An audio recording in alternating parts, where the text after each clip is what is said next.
Financial planning ఎలా చేసుకోవాలి, ఎక్కడ డబ్బుల్ని ఇన్వెస్ట్ చేస్తే మంచి రిటర్న్స్ వస్తాయి, మ్యూచువల్ ఫండ్స్ పై వెబినార్ ఈ నెల 19-20న. Hi guys, welcome to I dream. నేను మీ చాణక్య. చాలామంది అయితే 5,000, 7,000 ఆర్ 10,000 మంత్లీ ఇన్వెస్ట్మెంట్ చేసుకుంటూ వెళ్తే క్రోర్స్ సంపాదించుకోవచ్చు అని చెప్పేసి ఇలాంటి వీడియోస్ బోల్డ్ అని చూసాను. కానీ కొంతమంది అయితే లంసమ్గా అమౌంట్ ఇన్వెస్ట్ చేస్తే సో అక్కడి నుంచి రిటర్న్స్ ఎలా ఉంటాయి, ఎంత లంసమ్గా మనం అయితే ఇన్వెస్ట్ చేసామంటే మనకు కూడా వచ్చే రిటర్న్స్ కానీ సో దానివల్ల ప్లస్ ఏంటి మైనస్ ఏంటి అనే వాటి గురించి ఇప్పుడు మనతో పాటు డిస్కస్ చేయడానికి personal financial adviser IRDA and AMFI యొక్క రిజిస్టర్డ్ విజయ్ కర్ణం గారు ఇప్పుడు మనతో పాటు ఉన్నారు. మరి ఆయన అడిగి తెలుసుకున్నాం. Hi sir. హలో అండి సార్. సో కొంతమంది సో పర్సనల్గా కూడా మమ్మల్ని అడిగారనమాట. సో లంసమ్గా అమౌంట్స్ని ఇన్వెస్ట్ చేస్తే సో దాని ద్వారా వచ్చే ప్లస్ ఏంటి మైనస్ ఏంటి, మనకు రిటర్న్స్ ఎలా ఉంటాయి అనే దాని గురించి కూడా అడిగారు. సో దానికి మీరు అడ్వైస్ ఎలా ఉంటుంది? షూర్ అండి. మనం దీంట్లో ఫస్ట్ థింగ్ మనం తెలుసుకోవాల్సిందంటే మ్యూచువల్ ఫండ్ అనేది ఎందుకు వచ్చింది అనేది తెలుసుకోవాలి. First thing as an asset.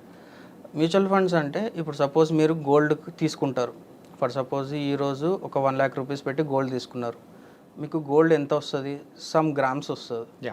Okay, ఆ గ్రామ్స్ ఎన్ని గ్రామ్స్ మీ దగ్గర ఎంత ఉన్నది అమౌంట్ పక్కకు పెట్టేస్తే డౌన్ ద లైన్ అది అప్రిషియేట్ అవుతుంటుంది. ఓకే, ఇది గోల్డ్ కాన్సెప్ట్. ల్యాండ్ కాన్సెప్ట్ కూడా అలాగే మీకు ఫిజికల్గా వస్తుంటుంది. మ్యూచువల్ ఫండ్లో ఏమవుతుందంటే మీరు ఇన్వెస్ట్మెంట్ చేస్తే మీకు NAV యూనిట్స్ అనేవి వస్తాయి. నెట్ అసెట్ వాల్యూ అంటారు. నెట్ అసెట్ వాల్యూ అంటే ఏంటి అంటే మీరు ఈరోజు ఫర్ సపోజ్ ఒక మ్యూచువల్ ఫండ్లో నెట్ అసెట్ వాల్యూ 100 రూపీస్ ఉన్న ఫండ్లో మీరు ఒక 10 lakhs ఇన్వెస్ట్ చేశారనుకుందాం. మీకు దానికి తగ్గ యూనిట్స్ మీకు వచ్చేస్తుంటాయి. ఓకే, సో ఈ యూనిట్స్ అనేది మీ ఫోలియో అకౌంట్లో స్టోర్ అయ్యి ఉంటాయి. ఎప్పుడైతే NAV పెరుగుతుంటుందో మీ ఇన్వెస్ట్మెంట్ వాల్యూ కూడా పెరుగుతూ ఉంటుంది. జస్ట్ లైక్ గోల్డ్ ప్రైస్ కానీ ల్యాండ్ ప్రైస్ కానీ. ఓకే ఓకే, సో ఇక్కడ ఇది కాన్సెప్ట్ అనమాట mutual fund as a investment concept. ఇక్కడ లంసమ్కి వచ్చేసరికి మనం ఏం చేయాలంటే ఎస్ఐపికి లంసమ్కి డిఫరెన్స్ కూడా మనం ఇక్కడ తెలుసుకుందాం. ఎస్ఐపిలో ఏమవుతుందంటే మీరు అట్ ఏ టైం మనీ పెట్టారు. సో మీకు NAV అనేది కరెక్ట్ ఇంతే అమౌంట్ ఉండదు. NAV 100 రూపీస్ అనేది ఉండదు, 90 రూపీస్ అవుతుంటుంది, 80 రూపీస్ అవుతుంది. ఎందుకంటే ఎవ్రీ మంత్ మీరు అమౌంట్ వేరియేషన్ చేస్తుంటారు. 5,000 కానీ 10,000 కానీ లేకపోతే డౌన్ ద లైన్ 5,000 ఇన్ని ఇయర్స్ కానీ పెడుతుంటారు. మీ NAV అనేది ఎక్కువ తక్కువ అవుతూ ఉంటుంది. సో అక్కడ రూపీ కాస్ట్ యావరేజింగ్ అనే ఒక కాన్సెప్ట్ వస్తుంటుంది. దానివల్ల మీకు లాభం ఎక్కువ ఉంటుంది. ఎస్ఐపి వల్ల లంసమ్ వచ్చేసరికి మీరు సపోజ్ ఈరోజు 100 రూపీస్ NAV ఉన్న ఫండ్లో 1 lakh రూపీస్ పెట్టారు.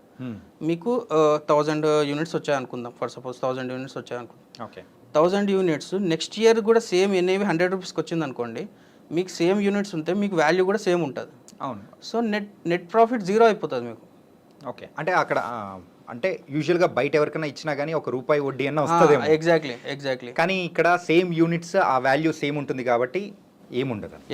సో అందుకే మనం ఏం చేస్తామంటే లంసమ్ అమౌంట్స్ ఎప్పుడైతే 1 lakh అబోవ్ వెళ్ళింది, 2 lakhs అబోవ్ వెళ్ళింది అనుకుందాం investments.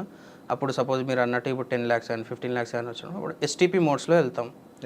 Systematic transfer plan. Systematic transfer ప్లాన్లో ఏం చేస్తామంటే ఫస్ట్ మనము డెట్ ఫండ్లో కానీ హైబ్రిడ్లో ఫండ్లో కానీ ఆ లంసమ్ ఇన్వెస్ట్మెంట్ చేస్తాం. ఓకే, చేసి గ్రాడ్యువల్గా అది ఈక్విటీకి పంపిస్తుంటాం. సో ఇట్లా చేసి ఏమవుతుంది, సేమ్ SIP కాన్సెప్ట్ ఇక్కడ కూడా మళ్ళీ సిస్టమేటిక్ ట్రాన్స్ఫర్ ప్లాన్ అనేది ఇండైరెక్ట్గా SIPA కాకపోతే ఫండ్ టు ఫండ్ ట్రాన్స్ఫర్ అవుతుంటుంది. సో మీకు ఓవరాల్గా రిస్క్ తగ్గిపోతుంది. Okay, same next year same NAV 100 రూపీస్కి వచ్చినా కూడా మీకు ప్రాఫిట్ ఉంటుంది. ఎందుకంటే NAV అనేది కాన్స్టెంట్గా చేంజ్ అవుతుంటుంది. మీకు ఎవ్రీ ఇయర్ సేమ్ NAV రాదు. మీకు 100 రూపీస్ నెక్స్ట్ ఇన్ బిట్వీన్ ఒకవేళ మార్కెట్ ఫ్లక్చుయేషన్ అయ్యి 110, 120 రూపీస్ వెళ్తే 120 రూపీస్లో కూడా మీకు యూనిట్స్ అలొకేషన్ అవుతుంది. సో ఈ రూపీ కాస్ట్ యావరేజింగ్ అనే దాని ప్రకారం మీకు పెట్టిన ఇన్వెస్ట్మెంట్కి ఎక్కువ అప్రిషియేషన్ వచ్చే ఛాన్స్ ఉంటుంది. First thing. సెకండ్ థింగ్, మీకు లంసమ్ ఇన్వెస్ట్మెంట్ చేస్తున్నారు. ఓకే, మీకు దాని నుంచి ఎక్స్పెక్టేషన్స్ ఏందనేది మనం అడుగుతాం ఏ ఇన్వెస్టర్ అయినా. కొంతమంది ఏం చేస్తారంటే రిటైర్మెంట్ వచ్చిన అమౌంట్తో మంత్లీ ఇన్కమ్ కావాలంటారు. First concept. సెకండ్ కాన్సెప్ట్ ఏంటంటే మేము లాంగ్ టర్మ్కి చేసుకుంటాం, మాకేం అవసరం లేదు, మంత్లీ ఇన్కమ్ ఏం అవసరం లేదు, దాన్ని అట్లా వదిలిపెడతాం, కానీ మాకు క్యాపిటల్ సేఫ్ ఉండాలి. క్యాపిటల్ సేఫ్ ఉండాలనుకున్న వాళ్ళకి STP mode will be the best option. Okay, risk తక్కువ ఉంటుంది, రిటర్న్స్ ఎక్కువ ఉంటాయి. సో ఇంకా మీకు రిటర్న్స్ ఎక్కువ రావాలంటే 3-4 ఈక్విటీ ఫండ్స్లో పెట్టడానికి మనకు ఛాన్స్ ఉంటుంది.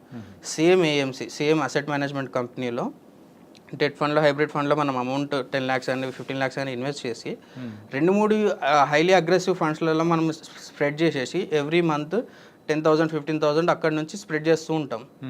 నెక్స్ట్ 2-3 ఇయర్స్లో అవన్నీ ఈక్విటీ మ్యూచువల్ ఫండ్స్లోకి ట్రాన్స్ఫర్ అయిపోతాయి. అక్కడ నుంచి మీకు కాంపౌండింగ్ చాలా స్పీడ్గా వెళ్ళిపోతుంటుంది. ఓకే. సో మీకు ఈ రిస్క్ తగ్గిపోతుంది ఎస్టీపీ మోడ్లో. అందుకే లంసమ్ అంటే ఖచ్చితంగా ఎస్టీపీ వెళ్తాం. ఒకవేళ మీకు ఇన్కమ్ రావాలనుకున్నాం, సెకండ్ ఆప్షన్ ఇన్కమ్ రావాలనుకుంటాం, అంటే మంత్లీ ఇన్కమ్ అప్పుడు ఏం చేస్తామంటే నెంబర్ ఆఫ్ ఈక్విటీ ఫండ్స్ని తగ్గిస్తాం.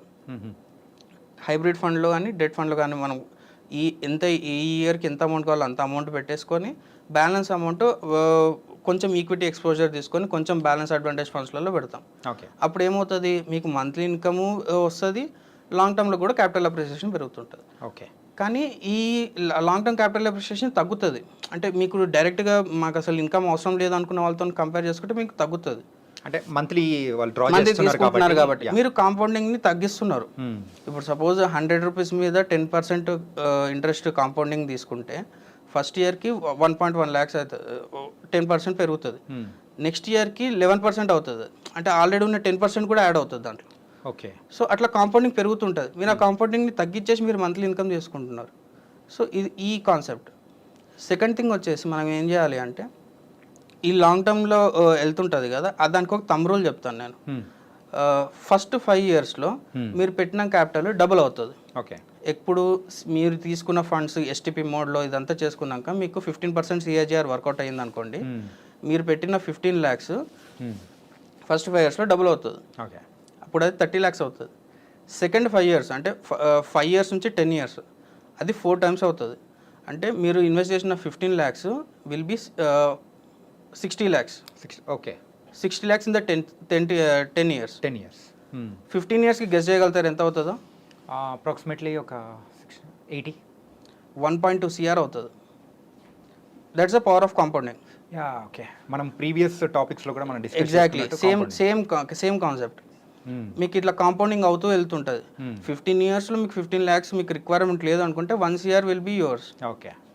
సో మీకు రిక్వైర్మెంట్ ఉంటే ఒక రకంగా, రిక్వైర్మెంట్ లేకపోతే ఒక రకంగా. కానీ ఈ రకంగా చూసుకుంటే సో మంత్లీ డ్రా చేసే వాళ్ళకంటే ఎవరైతే అలాగే డెడ్ ఇన్వెస్ట్మెంట్ లాగా అలా పెట్టేసి వదిలేశారంటే వాళ్ళకి వచ్చే రిటర్న్స్ అనేది కూడా హెవీగా ఉంటాయి. ఎగ్జాక్ట్లీ. కానీ ఇక్కడ మనము అందుకే మనం ఇన్వెస్టర్తో డిస్కషన్ అనేది క్లియర్గా చేస్తుంటాం.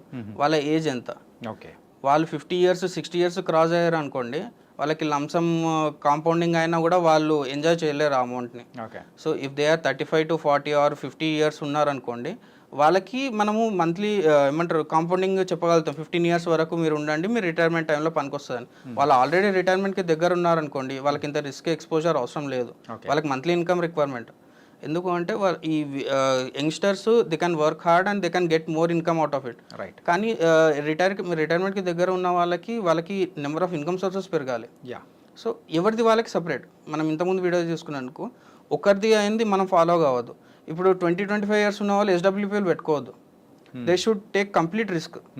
30 years ఉన్న వాళ్ళు కంప్లీట్ రిస్క్ తీసుకొని 15 years వరకు కంప్లీట్గా కాంపౌండింగ్ని వదిలిపెట్టేసుకుంటే they can do miracles. Okay. కానీ లేదు నేను అప్పుడు ఇన్కమ్ తీసుకుంటాను అంటే యూ విల్ సఫర్ లేటర్. అంటే అప్పుడు మనకి ఇన్ఫ్లేషన్ అవన్నీ యాడ్ అయితే మీకు పెద్ద అప్రిషియేషన్ కాకపోవచ్చు అప్పుడు.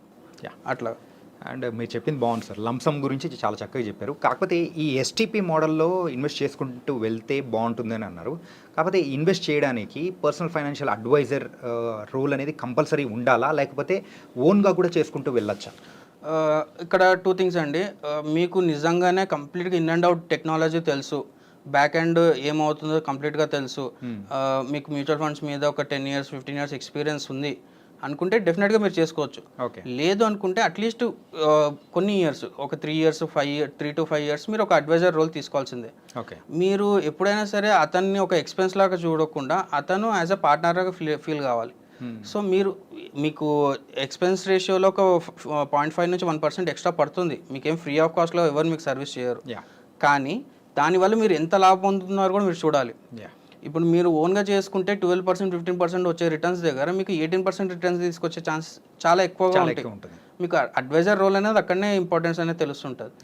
మీకు డెట్ ఫండ్లో పెట్టాలి, ఈక్విటీలో ఎక్స్పోజర్ తీసుకోవాలి, మంత్లీ ఎంత ట్రాన్స్ఫర్ చేయాలి, ఇదంతా క్యాలిక్యులేషన్ మీకు తెలియదు అంటే తెలుసుకోవచ్చు, కానీ మీకు ఈ టైంలో టైం లాస్ అవుతారు. ఇప్పుడు నెక్స్ట్ 1 year నేను చేద్దాం అనుకున్న డిలే చేసే బదులు అది కాంపౌండింగ్ అవుతుంది కదా. 1 lakh మీద 10,000 లాస్ అయ్యే బదులు, ఇప్పుడు సపోజ్ 1 lakh మీద మీరు 1 yearలో కాంపౌండింగ్లో 10,000 లాస్ అయ్యే బదులు మీకు అడ్వైజర్కి ఇస్తే ఆ 1 lakhని 12,000 చేస్తాడు కదా. రైట్ చేస్తారు. సో మనం ఇండియన్స్ మైండ్ సెట్ అండి, పెనీ వైజ్ పౌండ్ ఫూలిష్ అని అంటారు. అంటే మనం 1 రూపీకి 2 రూపీస్కి చూస్తాం కానీ వందలలో వేలలో నష్టపోతుంటాం. సో దానికి అట్లీస్ట్ ఒక 3 to 5 years మీరు అడ్వైజర్ హెల్ప్ తీసుకోండి, మీకు ఒక క్లారిటీ వస్తుంది. ఓకే, ఫండ్స్ ఇట్లా పర్ఫామ్ అవుతాయి, లాంగ్ టర్మ్లో ఇలా ఉంటాయి, మనం వీటి జోలికి వెళ్ళాలి, వీటి జోలికి వెళ్ళొద్దు, మనకి ఇది సూట్ అవుతుంది, ఇది సూట్ అవ్వదు. దాని తర్వాత మీరు ఓన్గా మీరు వర్క్ చేసుకోవచ్చు, ఏం ప్రాబ్లం లేదు.